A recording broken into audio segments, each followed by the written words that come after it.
আসসালামু আলাইকুম। আদম সৃষ্টি থেকে কিয়ামত পর্যন্ত মানবজাতির জন্য দাজ্জালের চেয়ে বড় ফিতনা আর নেই। সে এমন অলৌকিক বিষয় দেখাবে যা দেখে মানুষ দিশেহারা হয়ে পড়বে।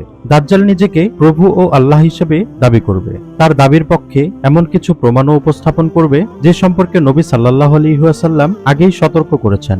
মুমিন বান্দাগণ এগুলো দেখে মৃত্যুর দাজ্জালকে সহজেই চিনতে পারবে এবং আল্লাহর প্রতি তাদের ঈমান আরও বৃদ্ধি পাবে। কিন্তু দুর্বল ঈমানদার লোকেরা বিভ্রান্তিতে পড়ে ঈমান হারা হয়ে পড়বে।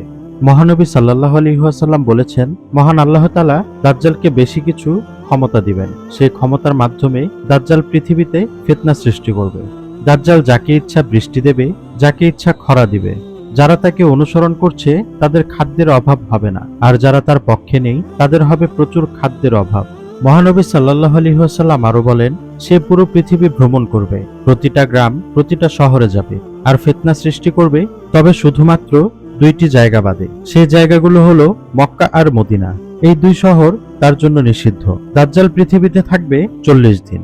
মহানবী সাল্লাল্লাহু আলাইহি ওয়াসাল্লাম বলেন, এই 40 দিনের প্রথম দিনটি হবে 1 বছরের মতো, দ্বিতীয় দিনটি হবে 1 মাসের মতো, তৃতীয় দিনটি হবে 1 সপ্তাহের মতো, আর বাকি দিনগুলো হবে সাধারণ দিনের মতো।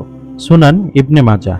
হাদিসের বর্ণনা মতে দাজ্জালের অধিকাংশ অনুসারী হবে ইহুদি এবং মহিলা। ইস্পাহানের 70,000 ইহুদি দাজ্জালের অনুসরণ করবে। তাদের সবার পরনে থাকবে সেলাইবিহীন চাদর। মুসলিম কিতাবুল ফিতান। তো প্রিয় দর্শক, আজ এই পর্যন্তই। যদি আমাদের ভিডিওটি ভালো লেগে থাকে তাহলে অবশ্যই আমাদের চ্যানেলটি সাবস্ক্রাইব করবেন এবং পাশে থাকা বেল আইকনটি ক্লিক করে রাখবেন। ধন্যবাদ। আল্লাহ হাফেজ।